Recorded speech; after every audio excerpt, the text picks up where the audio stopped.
Antes de Dios realizar algo grandioso en tu vida, primero trabaja en ti.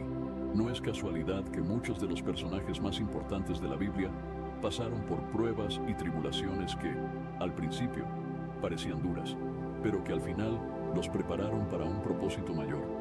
Tal vez estés enfrentando dificultades, momentos de incertidumbre, o incluso sientas que Dios está en silencio.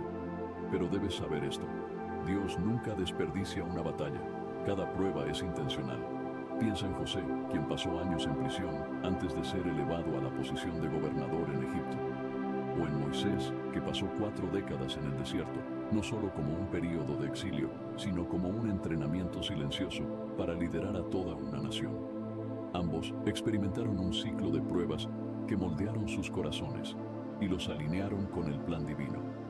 La palabra nos enseña, en Romanos capítulo 8, versículo 28, que todas las cosas cooperan para bien de los que aman a Dios, de los que son llamados conforme a su propósito. Tal vez te estés preguntando, ¿por qué yo? ¿O por qué ahora? Pero recuerda, Dios usa el fuego de la adversidad para refinar a sus escogidos. Primera Pedro capítulo 1, versículo 7, nos recuerda que nuestra fe, una vez probada, es más preciosa que el oro refinado en el fuego. Hoy hablaremos sobre 7 pruebas que Dios pone ante nosotros antes de usarnos para algo grandioso. Pruebas que, aunque dolorosas, son necesarias para prepararnos para lo que viene. Y la verdad es, si estás enfrentando estas pruebas, Dios te está moldeando para algo mayor.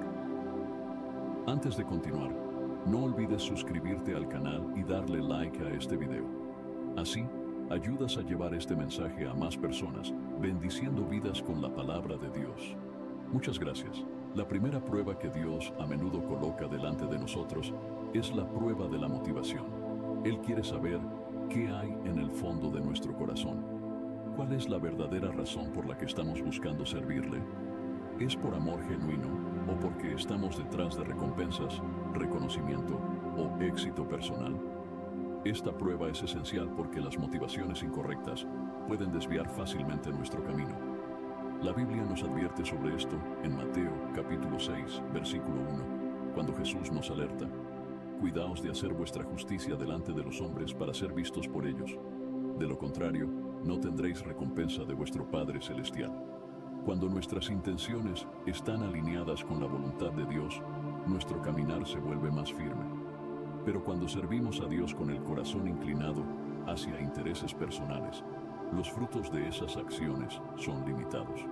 Un ejemplo clásico de alguien que falló en esta prueba está en Ananías y Zafira, en el libro de Hechos de los Apóstoles, capítulo 5. La pareja vendió una propiedad y trajo una parte del valor a los apóstoles, pero intentaron engañar a todos, fingiendo que habían dado todo, buscando reconocimiento y aprobación de las personas.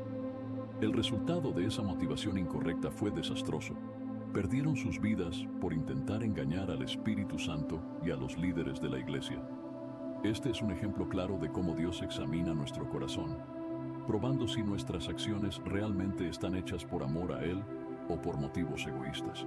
Muchas veces Dios nos coloca en situaciones donde nuestras intenciones son reveladas. Puede ser un llamado para servir en un área que no nos gusta, o un pedido para ayudar a alguien sin recibir nada a cambio. Y, en esos momentos, la pregunta que Dios nos hace es: ¿por qué estás haciendo esto? Un ejemplo opuesto y positivo es el de David. Antes de convertirse en el gran rey de Israel, David era un joven pastor, cuidando ovejas en el campo. No buscaba gloria ni reconocimiento. Cuando el profeta Samuel vino a ungir al próximo rey de Israel, David ni siquiera estaba presente, ya que nadie esperaba que él fuera el escogido. Sin embargo, Dios vio el corazón de David. En 1 Samuel, capítulo 16, versículo 7, el Señor dice: el hombre mira lo que está delante de sus ojos, pero el Señor mira el corazón. Dios sabía que el corazón de David estaba lleno de amor por él y no por ambición. Cuidaba de las ovejas con el mismo celo con el que cuidaría a toda una nación. David pasó años siendo moldeado por Dios, muchas veces en silencio, muchas veces enfrentando dificultades, pero siempre manteniendo su motivación pura. No se rebeló cuando fue perseguido por Saúl, ni intentó tomar el reino por sus propias manos. Sabía que el tiempo de Dios era perfecto y que su papel era servir con el corazón enfocado en el Señor. De la misma manera, Dios nos observa en nuestros momentos más simples, en las pruebas del día a día, para ver si nuestro corazón está alineado con Él. Tal vez estés sirviendo en algo que nadie reconoce. Tal vez estés haciendo el bien sin recibir elogios. Esto forma parte de la prueba de la motivación. Dios está viendo si seguirás siendo fiel, incluso cuando los aplausos humanos no llegan, incluso cuando nadie está viendo. La prueba de la motivación también puede aparecer en nuestras ambiciones. ¿Por qué estamos buscando éxito en nuestras carreras, en nuestros ministerios o en nuestros proyectos? ¿Queremos que el nombre de Dios sea glorificado? ¿O estamos queriendo construir un nombre para nosotros mismos? Esta es una prueba difícil, porque muchas veces los deseos de nuestro corazón pueden estar mezclados. Podemos estar sirviendo a Dios, pero al mismo tiempo esperando ser exaltados o recompensados por los hombres. El verdadero siervo de Dios no busca los aplausos humanos. En Filipenses capítulo 2, versículos 3 y 4, se nos aconseja: nada hagáis por rivalidad o vanagloria, sino con humildad, estimando cada uno a los demás como superiores a sí mismos.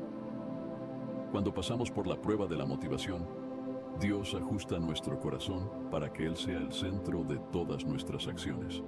Y cuando Él es el centro, nuestros frutos se vuelven abundantes, no porque estemos buscando algo a cambio, sino porque estamos actuando por amor a Él. Esta prueba también puede manifestarse en la forma en que lidiamos con el éxito o con las bendiciones que Dios nos da.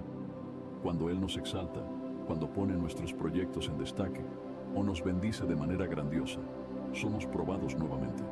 ¿Tomaremos la gloria para nosotros o devolveremos toda la honra a Él? Piensa en el ejemplo de Juan el Bautista.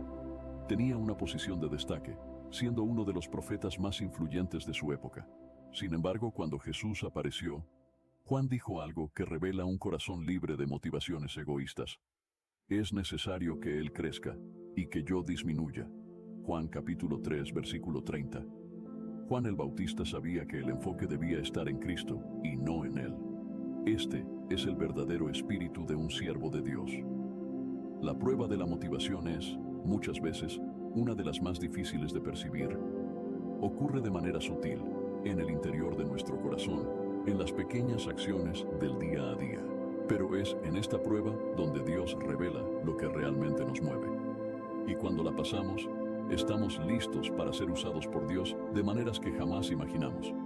Al final, cuando miramos hacia atrás y vemos cómo Dios nos moldeó a través de esta prueba, nos damos cuenta de que todas las cosas realmente cooperaron para bien.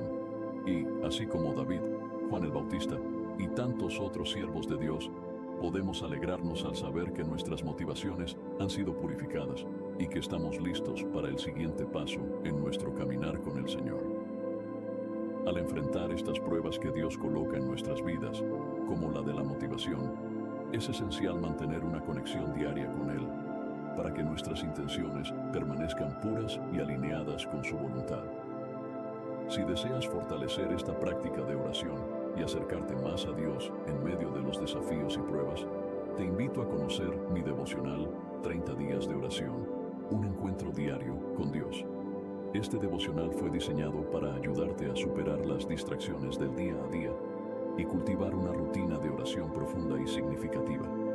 Al dedicar estos momentos diarios a Dios, serás capaz de enfrentar las pruebas de la vida con mayor claridad, propósito y paz. Entonces, haz clic ahora mismo en el link del primer comentario fijado y descarga ahora mismo el devocional en tu celular. La segunda prueba que Dios coloca ante nosotros es la prueba del silencio de Dios. Este es uno de los momentos más desafiantes del caminar cristiano, pues implica lidiar con la sensación de que Dios no está hablando, no está actuando, o que simplemente está distante. Puede ser un periodo de confusión, duda e incluso desaliento. Pero en realidad, el silencio de Dios es una prueba profunda que nos llama a confiar en Él, incluso cuando no vemos ni oímos claramente. En la Biblia vemos muchos ejemplos de siervos de Dios que pasaron por esta prueba. David, en sus salmos, a menudo clamaba a Dios preguntando por qué Él parecía distante. En el Salmo capítulo 13, David comienza con una súplica angustiada. ¿Hasta cuándo, Señor? ¿Me olvidarás para siempre? ¿Hasta cuándo esconderás de mí tu rostro? Este sentimiento de desamparo es algo que muchos de nosotros experimentamos en algún momento de nuestra jornada con Dios. Cuando estamos enfrentando dificultades, enfermedades, problemas financieros o familiares, es natural preguntarnos, ¿dónde está Dios en medio de todo esto? ¿Por qué no está respondiendo? Sin embargo, es en ese aparente silencio que Dios está moldeando nuestra fe y nos está enseñando a depender de Él, no en las respuestas inmediatas, sino en su carácter inmutable. Incluso cuando no sentimos la presencia de Dios, Él aún está con nosotros, observándonos y esperando que crezcamos en confianza y paciencia. La prueba del silencio no es un abandono divino, sino una forma de fortalecernos, para que no dependamos solo de señales externas, sino de nuestra certeza interior de que Dios está en control. Un ejemplo claro de esta prueba se encuentra en la vida de Job. Job era un hombre justo, íntegro, que temía a Dios. Sin embargo, cuando fue golpeado por tragedias y enfermedades, experimentó el silencio de Dios. Durante un largo periodo, Dios no habló con Job, y él fue dejado para enfrentar su sufrimiento sin una palabra directa del Creador. Job clamó por respuestas, cuestionó a Dios, e incluso sus amigos trataron de convencerlo de que estaba siendo castigado por algún pecado oculto. Pero, a pesar de no oír a Dios, Job no perdió su fe. Permaneció firme, diciendo, «Yo sé que mi Redentor vive». Job capítulo 19, versículo 25. Esta declaración de fe, hecha en medio del silencio, muestra la profundidad de su confianza en Dios, incluso cuando todo parecía perdido. Esta prueba del silencio también se ve en la vida de Abraham. Después de que Dios prometió a Abraham que sería el padre de una gran nación, hubo un largo periodo de espera. Abraham y Sara esperaron muchos años por la promesa de un hijo. Durante ese tiempo, Dios no dio nuevas instrucciones ni palabras de confirmación. Abraham necesitó confiar en Dios incluso cuando parecía que no estaba sucediendo nada. Fue probado para creer que, incluso en el silencio, Dios cumpliría su promesa. Y al final, Dios fue fiel. Isaac nació y la promesa se cumplió. Pero ¿por qué Dios permite estos periodos de silencio? Primeramente, nos enseñan a buscar a Dios por quién es Él y no solo por lo que hace. Muchas veces nos acercamos a Dios buscando respuestas rápidas, soluciones a nuestros problemas, o porque queremos sentir su presencia de manera tangible. El silencio nos obliga a ir más allá de eso. Nos lleva a buscar una relación más profunda, donde confiamos en Dios por quién es Él, soberano, justo y amoroso, incluso cuando no hay evidencias inmediatas de su intervención. Además, el silencio de Dios nos enseña a escuchar. Muchas veces estamos rodeados de tanto ruido, tantas distracciones, que es difícil discernir la voz de Dios. El silencio nos da la oportunidad de aquietar nuestra alma, de realmente prestar atención y buscar la presencia de Dios con más intensidad, como está escrito en Salmos capítulo 46, verso 10. Estad quietos y sabed que yo soy Dios. A veces, es en el silencio donde escuchamos a Dios de manera más clara, no con los oídos, sino con el corazón.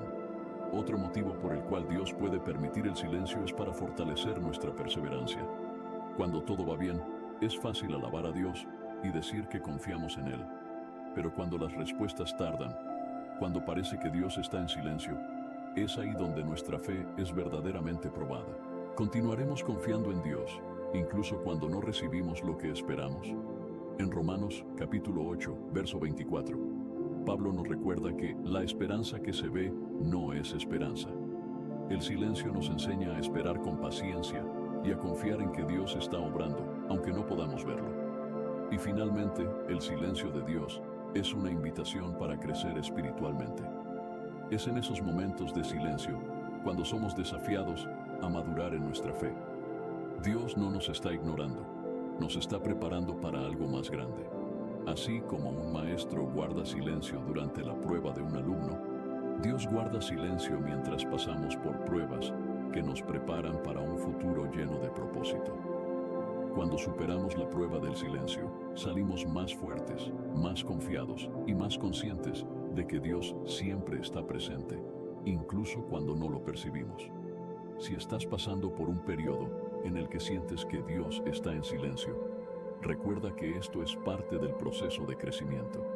Este es el momento en el que Dios está más cerca que nunca, moldeándote para algo grandioso. El silencio es temporal, pero lo que Dios está construyendo en ti durante ese tiempo tendrá un impacto eterno. Sigue confiando, sigue buscando, y sabe que, en el momento adecuado, Dios hablará de manera clara y poderosa. Al mirar los ejemplos bíblicos, vemos que todos los grandes hombres y mujeres de fe pasaron por esta prueba. Ellos enfrentaron el silencio de Dios, pero permanecieron firmes, sabiendo que su fidelidad nunca falla. Y lo mismo sucederá contigo. Dios no te ha abandonado. Él te está preparando para algo extraordinario, algo que va más allá de tu comprensión actual. La tercera prueba que Dios coloca ante nosotros es la prueba de las relaciones. Esta es una de las más desafiantes porque involucra a las personas que nos rodean, amigos, familiares, colegas de trabajo, e incluso aquellos que consideramos enemigos. Dios frecuentemente usa las relaciones para revelar lo que hay dentro de nosotros, moldear nuestro carácter y enseñarnos lecciones esenciales como el perdón, la paciencia y la humildad. En este proceso, Dios nos prueba para ver si estamos dispuestos a amar, perdonar y caminar en compasión, incluso cuando las personas a nuestro alrededor nos lastiman o nos decepcionan. La Biblia está llena de ejemplos de cómo Dios usa las relaciones para probar y moldear a sus siervos. Un ejemplo clásico es la historia de José, quien fue traicionado por sus propios hermanos. José era el hijo favorito de Jacob, lo que generó celos y resentimiento en sus hermanos. En lugar de protegerlo, lo vendieron como esclavo. Mintieron a su padre diciendo que había muerto, y continuaron con sus vidas como si nada hubiera pasado.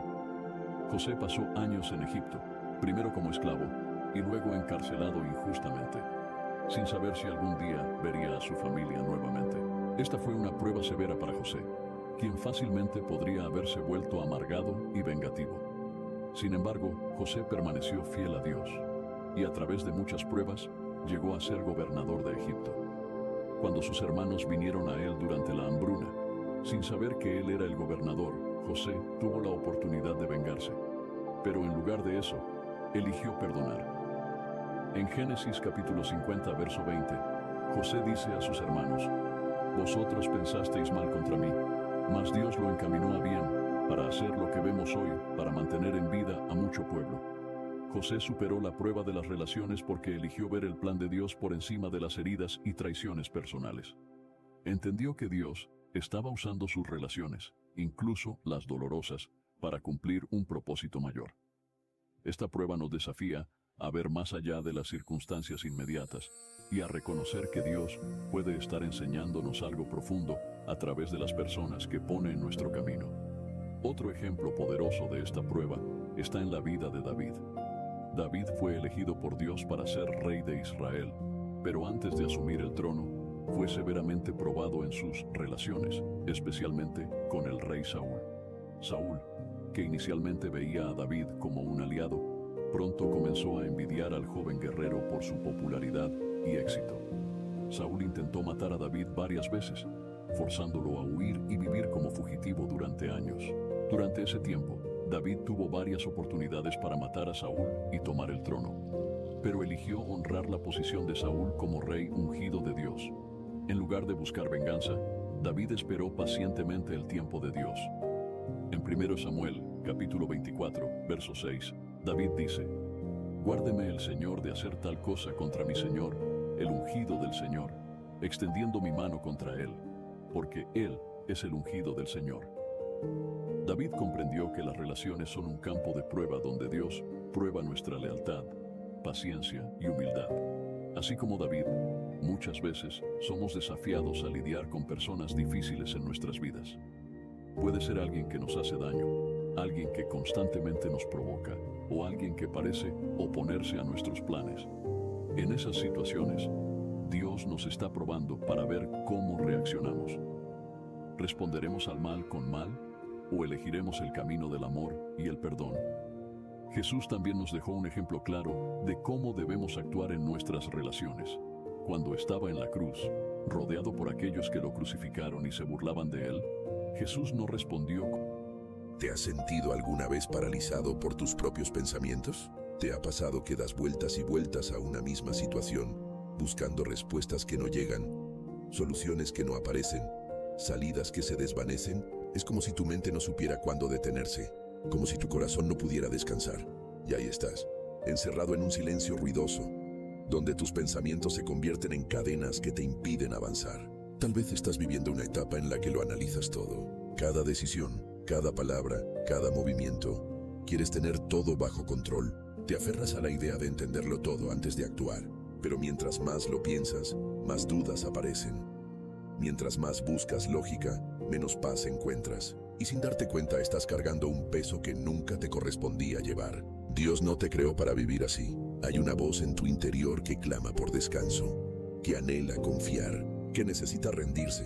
Pero esa voz ha sido silenciada por la ansiedad, por el miedo, por las expectativas que te impusiste, por la presión de este mundo que te exige resultados, perfección, rapidez. Y en medio de esa carrera sin sentido olvidaste lo más importante, confiar en Dios. ¿Sabías que muchas veces la fe comienza donde termina el razonamiento humano? Pensar es bueno, reflexionar es sabio, pero hay un punto donde pensar tanto se vuelve una trampa, una prisión sin barrotes, pero con paredes hechas de duda, de inseguridad, de temor al futuro. Y desde ahí es muy difícil escuchar la voz de Dios, porque cuando todo lo filtras por la razón, dejas poco espacio para la fe. Y la fe es exactamente lo que más necesitas. Tal vez este sea el momento de soltar, de cerrar los ojos del razonamiento y abrirlos del espíritu. Tal vez Dios no quiere que entiendas todo ahora. Tal vez lo único que quiere es que confíes. Confía, aunque no veas el camino. Confía, aunque no entiendas el porqué. Confía, aunque parezca que todo se ha detenido.